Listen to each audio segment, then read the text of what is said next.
મહાભારત છે જેવું એકવાર ઘરો પછી નીકળાતું નથી બારું હાળ. કેટલા પાત્રો હે, એકવાર મહાભારત તો કરાવશે.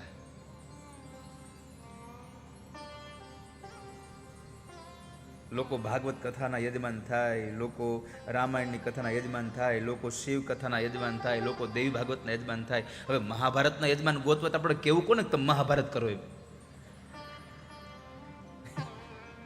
આપણે કેવું કોને તમે મહાભારત કરો એમ?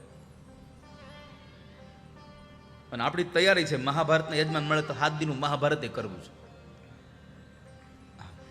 7 દિવસનું મહાભારત કરવું છે. 2 કલાક વધારે વાંચતા જશું જોડે.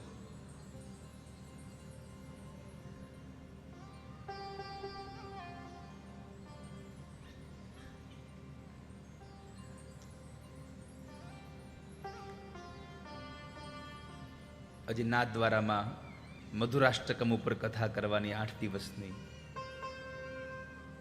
કેટલા સંકલ્પો છે. આ સંકલ્પો એટલા માટે છે કે ભગવાનને ખબર પડે ને કે અમારે કેટલું જીવવાનું છે. હે ક્યાં?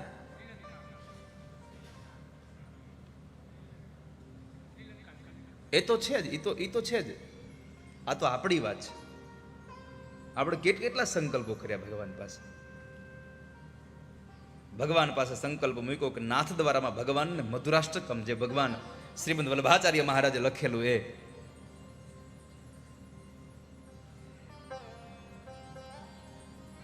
8 શ્લોકોનું એ મધુરાષ્ટકમ રોજ 1 શ્લોક ઉપર બોલવાનું. 8 દિવસની કથા. આપણે તો મનોરથ રાખી દઈએ. હવે એ મનોરથથી મોકલે ત્યારે કથા થાય. બહુ સીધો અને સાદો હિસાબ છે.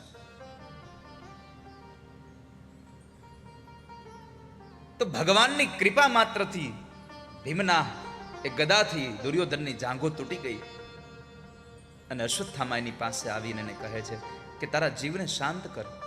છતાં પણ દુર્યોધન એમ કહે છે કે જ્યાં સુધી આ પાંડવો આ ધરતીમાં છે ત્યાં સુધી મને શાંતિ નહીં મળે.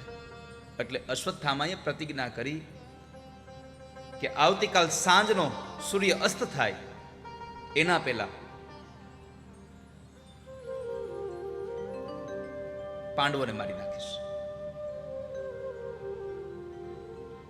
અશ્વત્થામાએ પ્રતિજ્ઞા કરી નીકળે છે.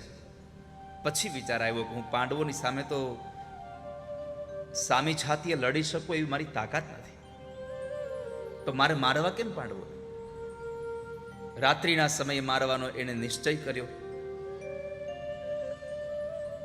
પાંડવો ભોજન કરીને પોતપોતાની છાવણીમાં જ્યારે વિશ્રામ માટે જતા હતા, ભગવાને પાંડવોને કીધું કે ભાઈઓ, આપણે ગંગા કિનારે જવું છે. પાંડવો કે ચાલો. જુઓ, પાંડવોએ એક વખત એમ પ્રશ્ન ન કર્યો, પ્રભુ અત્યારે નથી આ સંધ્યાનો સમય, નથી સ્નાનનો સમય, અને તમે અત્યારે અમને ગંગા કિનારે શું કામ લઈ જવા છે? પણ પાંડવોએ નક્કી કર્યું કે કૃષ્ણ જે કરશે એ અમારા હિતનું હશે. પરમાત્મા જે કંઈ કરી રહ્યા છે બધું આપણા હિતનું થઈ રહ્યું છે, આપણું સારું થઈ રહ્યું છે. પાંડવો ભગવાનની સાથે ચાલ્યા. જે જગ્યાએ પાંડવો સુવાના હતા એની જગ્યાએ દ્રૌપદીના 5 દીકરાઓ સુઈ ગયા. કૌમાર અવસ્થામાં હતા. માથાથી પગ સુધી એક વસ્ત્રોને ઢાંકીને સુઈ ગયા. રાત્રિના સમય અંધારામાં અશ્વત્થામા આવે છે.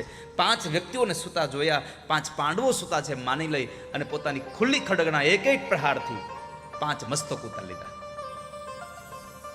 રાત્રિના સમયે દુર્યોધન પાસે ગયો.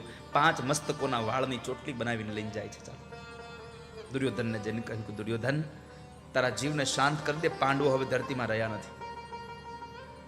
દુર્યોધન કહે છે કે તમે ઊંઘમાં નથી ને અશ્વત્થામા?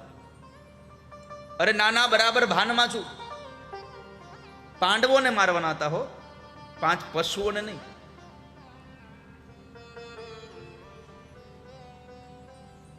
અશ્વત્થામા કહે છે મને ખબર હતી કે તને મારી વાતમાં ભરોસો નહીં આવે, એટલે 5 પાંડવોના મસ્તક મારી સાથે લાવ્યો છું, લે જોઈ લે. 5 પાંડવોના મસ્તક આપ્યા, નજીક કર્યા. ધરતી ઉપર કણસતો પડેલો એ દુર્યોધન પોતાના હાથની એ આંગળીઓથી ખોપડીઓને દબાવે છે બધી.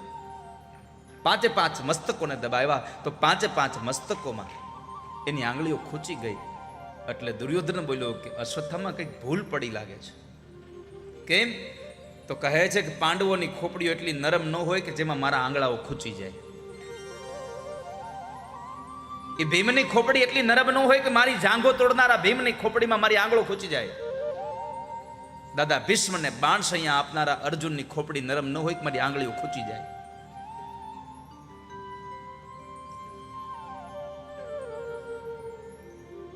ત્યારે એક દીવો મગાવ્યો જુએ પ્રકાશમાં, તો પાંડવોના દીકરાઓના મસ્તક હતા, પાંડવોના નહીં. દુર્યોધનની આંખમાંથી અશ્રુના બિંદુ પડી ગયા. અશ્વત્થામા, શું કર્યું તમે?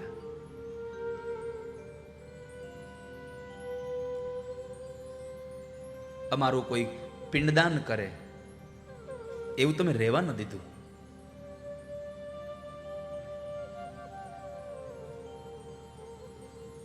હવે થાય શું? बचन दिया सोचा नहीं, होगा क्या परिणाम, सोच समझ कर कीजिए जीवन में हर काम, सोच समझ कर कीजिए जीवन के हर काम.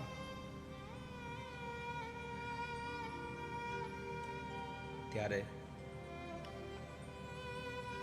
પછતાવાનો પાર ન રહે. સવારનો સૂર્યોદય થયો, દ્રૌપદી પોતાના દીકરાઓને જગાડવા જાય.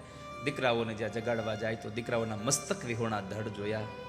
બહુ રડ્યા છે, ખૂબ રડ્યા દ્રૌપદી. માં કુંતા આવ્યા છે, એ પણ રડ્યા છે. અને ભગવાન કૃષ્ણ પાંડવોને લઈને આવે. અશ્વત્થામાએ અર્જુને પ્રશ્ન કર્યો દ્રૌપદીને,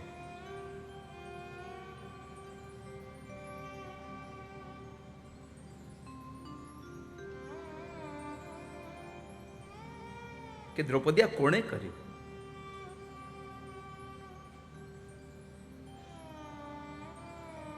સામાન્ય જગતની કોઈ માં હોય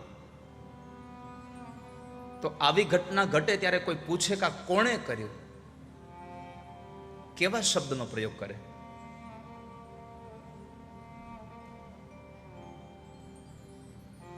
પણ અહીંયા દ્રૌપદીએ એ શબ્દનો પ્રયોગ કર્યો. ખબર નથી કોણે માર્યા. આ સંસારમાં જન્મે તો મરે છે, એ તો વાત બરાબર છે. મારા દીકરાઓ મરી ગયા ને એનું મને દુઃખ નથી. યાદ રાખજો, 5 દીકરાઓના ધડની સામે ઊભી ઊભી માં દ્રૌપદી એમ બોલે છે કે મારા દીકરાઓ મરી ગયા એનું દુઃખ નથી, મને દુઃખ એ વાતનું છે કે મારા દીકરાઓ ઊંઘમાં મરી ગયા. એને માર્યા એનું મને દુઃખ નથી. માર્યા તો ભલે માર્યા, પણ એને જાગ્રત અવસ્થામાં મારવા હતા, જેથી કરીને મારા દીકરાઓ મરતી વેળાએ ભગવાનનું નામ લઈ શક્યા હોત. મારા દીકરાઓ અંતિમ સમય ભગવાનને યાદ નહીં કરી શક્યા હોય.